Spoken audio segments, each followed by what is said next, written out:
Now, let's talk about pulsating variable stars and the neighbor galaxies meter, the Cepheid variables.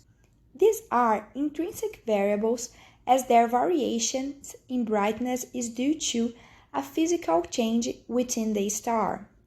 The pulsating variables expand and contract in their surface layers, increasing and decreasing in size periodically.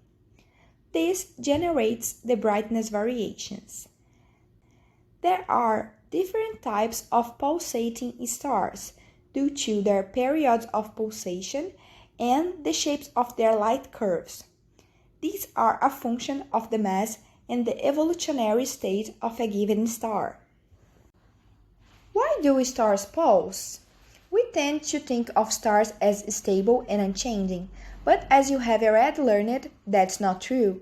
Some stars are basically stable. This happens when the force pulling the star's materials inwards and the pressure and the forces pulling the star outward are in equilibrium.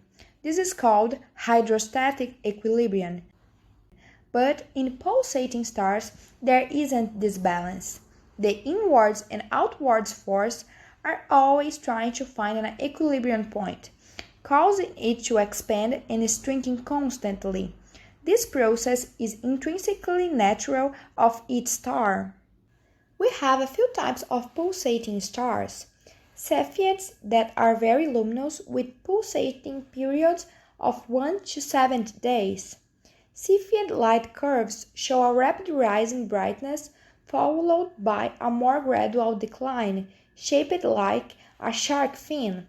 Their amplitude range is typically 0.5 to 2 magnitudes. RR Lyrae has short periods, usually about 1.5 hours to 1 day, and a brightness range of 0.3 to 2 magnitudes. RR Lyrae 1s are mostly found in globular clusters. RV Tauri has periods of 20 to 100 days. The light curves show alternating deep and shallow minima, with the period equal to the time between two successful deep minima.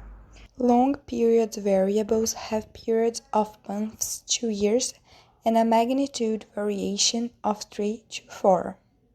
The study of pulsating variables is of great importance to astronomers. Analysis of light curves provides vital information about interior processes in stars. In the near galaxy studies, we can use the Cepheid variables to determine their distance from us. By measuring the period of Cepheid from its light curves, the distance to that Cepheid could be determined.